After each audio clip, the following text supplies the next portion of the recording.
திருச்சிற்றம்பலம். திருமல தேவநாயனார் அருளிய திருமந்திரம். அதில் தியானம் என்ற தலைப்பில் இருக்கக்கூடிய பாடல்கள். ஒரு பொழுது உண்ணார் உடலோடு உயிரை, ஒரு பொழுது உண்ணார் உயிருட் சிவனை, ஒரு பொழுது உண்ணார் சிவனுரை சிந்தையை, ஒரு பொழுது உண்ணார் சந்திர பூவே. இதில் உண்ணார் என்ற வார்த்தைக்கு அறியாமல் இருக்காங்க அப்படிங்கிறது தான் அர்த்தம். இந்த உலகத்தில் பிறந்த உயிர்கள் எல்லாம் இந்த அழியக்கூடிய பொருளாக இருக்கக்கூடிய இந்த உடம்பை உணர்ந்து இருக்கும், உடம்பை பற்றி தெரியுது. ஆனால் அதோட உடம்புக்குள்ளே இருக்கிற உயிர், அந்த உடம்பு வேறு உயிர் வேறுன்னு இல்லாமல் இருக்கக்கூடிய உயிர், அது அழிவில்லா பொருளாக இருக்கக்கூடிய அந்த உயிரை அறியாமல் இருக்கும். உயிருக்கு என்றும் அழிவு கிடையாது. உடல் மட்டுமே அழியும். ஒரு சிலர் உயிரை அறிஞ்சிருக்காங்க, ஆனால் அந்த உயிருக்கு உயிராக இருக்கக்கூடிய சிவனை அறியாமல் இருக்காங்க. இன்னும் சிலர் அப்படி உயிருக்கு உயிராக இருக்கக்கூடிய சிவனை அறிஞ்சாலும் கூட அதை அந்த இறைவனை ஆஞ்சா சக்கரம் அந்த தியானத்தில் அறியாமல் இருக்காங்க, அதை உணர முடியாமல் இருக்காங்க. இன்னும் சிலரோ அப்படிலாம் இருக்கார் இறைவன், அவரை பார்க்கலாம், அந்த யோகத்தின் மூலமாக பார்க்கலாம் அப்படின்னு சொல்லி தெரிஞ்சிருந்தாலும் அதை கடைபிடிக்காமல் இருக்காங்க. அப்படின்னு ஒரு நொடியாச்சும் இந்த தியானத்தை செய்ய முயற்சி பண்ணாமல் இருக்காங்க அப்படின்னு சொல்கிறாரு.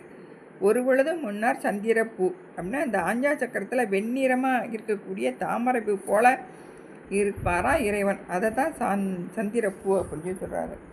தியானத்தின் சிறப்பை அறிஞ்சிருந்தாலும் அதில் நில்லாதவங்களை அறியாத அறிவிலிகளே அப்படின்னு சொல்லி இந்த பாட்டில் காமிக்கிறாரு. மனத்து விளக்கினை மாண்பட ஏற்றி சினத்து விளக்கினை செல்ல எருக்கி அனைத்து விளக்கும் திரியொக்க தூண்ட மனத்து விளக்கது மாயா விளக்கே. மனத்து விளக்கு மாண்பட ஏற்றி, அந்த உலக வாழ்க்கையில் நம்ம இருள் போகணும் அப்படின்னா தீபம், இந்த விளக்கு தீபத்தை ஏற்றுவோம். அதுமாரி இந்த இருளாகி ஆணவத்தை இருள்னு தான் சொல்லுவாங்க நம்ம சாத்திர கருத்துக்கு, சித்தாந்த சாத்திரத்தில். அந்த இருளாகி ஆணவம் போகணும்னா மனசுக்குள்ளே சிவமாகிய விளக்கை ஏற்றணும், சிந்தையில் சிவத்தை ஏற்றணும்னு சொல்லுவாங்க. நம்ம மனசானது மனம் ஒரு குரங்கு, அதை ஏதாச்சும் தாவி பிடிச்சிக்கிட்டே இருக்கும்.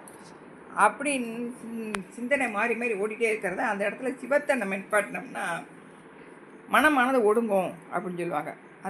அதுக்கு காரணமாக இருக்கிறது என்னென்னா, இந்த ஆணவ காரணத்தால் இந்த அகங்காரத்தை தூண்டி அதனால் ஏற்படக்கூடிய சினம், அது சினம், காமம், மயக்கம் இப்படிலாம் அதெல்லாம் நீக்கணும் அப்படின்னா மனத்தில் சிவத்தை ஏற்றணும், சிவத்தை தோன்ற வைக்கணும் அப்படின்னு சொல்லுவாங்க. அனைத்து விளக்கும் திரியொக்க தூண்ட மனத்து விளக்கது மாயா விளக்கே அப்படின்னா இந்த புலன்களை எல்லாம் சென்று பற்றி விளக்கம் தரும். நம்ம ஒன்று அறிஞ்சிக்கிறோம்னா அந்த புலன் வழியாக தான் நம்ம அறிஞ்சிக்கிறோம். புலன் மூலிமா அந்த பொறிகளை அந்த விளக்க பற்றி நம்ம அறிஞ்சிக்கிறோம். அந்த பொறிகளுக்கு, இந்த பொறிகளை எதுக்கு உண்மையாக சொல்கிறாங்கன்னா விளக்குக்கு உண்மையாக சொல்கிறாங்க. திரிய அந்த விளக்குகளை பற்றி இருக்கக்கூடிய மனசு எப்படி பொறி புலன்கள் பற்றி இது மனம் இருக்கோ அது மாதிரி விளக்கு திரியும் ஒப்புமையாக சொல்லப்படுது. இப்படி பொறிகள் ஒன்றை உணரும் பொழுது ஒன்றை உணராது. இப்போ கண்ணு பார்க்குது அப்படின்னா மூக்கு பார்க்க முடியுமா? பார்க்காது. மூக்கு நுகர்ற செயல் மட்டும்தான் செய்யும். அது மாதிரி ஒவ்வொரு கருவிக்கும் ஒரு செயல் இருக்குது. அப்படி ஒரு பொறி உணர்றத மற்ற ஒரு பொறி உணராது. எல்லா விளக்கையும் ஒரு சேர திரியை தூண்டணும் அப்படின்னா அந்த மனத்து விளக்காகிய சிவம் என்று நீங்காத விளக்கு அப்படின்னு உணர்ந்து தியானத்தில் இந்த கருவி கரணங்கள் எல்லாம் செயலற்று மனம் ஒன்றிய நிலையில் இறைவன் அங்கே விளங்கி தோன்றுவான் அப்படின்னு சொல்லப்படுது. சுந்தரமூர்த்தி சுவாமிகளும் தில்லையில் இறைவனை காணும் பொழுது 5 பேர் அறிவும் கண்களே கொல்ல நின்றார் அப்படின்னு சேக்கிழார் பெருமான் சொல்வார். நம்ம குமரகுருபரருக்கும் இந்த பாடலுக்கு நீ யார்கிட்ட உனக்கு பொருளுக்கு பாடலுக்கு பொருள் யார் உனக்கு சொல்ல தெரியாமல் இருக்கோ அந்த நேரத்தில் அவங்க தான் உனக்கு குருவாக இருப்பாங்கன்னு சொல்லி இந்த பாடலுக்கு தர்ம ஆதீனத்தில் ஒருத்தர் பேர் சரியாக தெரியல. அவர் இந்த பாடலை சொல்லி இதுக்கு பொருள் கேட்கும் பொழுது இவருக்கு சொல்ல முடியலையா. அப்போ அவர் தான் குருவாக ஏற்று அவர் வழி நடத்தினார்.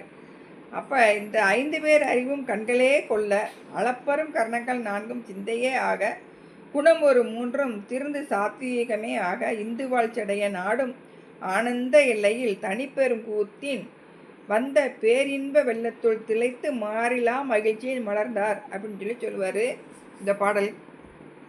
வாயொன்று சொல்ல மனமொன்று சிந்திக்க அப்படி அந்த நிலையை இல்லாமல் மனசு ஒருநிலைப்பட்டு இருந்தால் எல்லா புலன்களும் கண்களாக செயல்பட்டு இறை அனுபவம் சுந்தரமூர்த்தி சுவாமிகளுக்கு கிடச்சிருக்கு.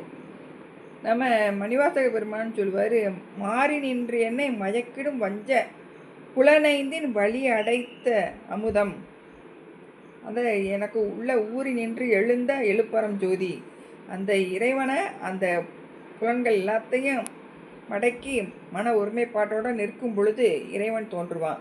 கருவி கரணங்கள் எல்லாம் செயலற்ற மனமுன்றிய நிலையில் இறைவன் விளங்கி தோன்றுவான் அப்படின்னு சொல்லி இந்த பாடல்கள் சொல்லுது. திருச்சிற்றம்பலம்.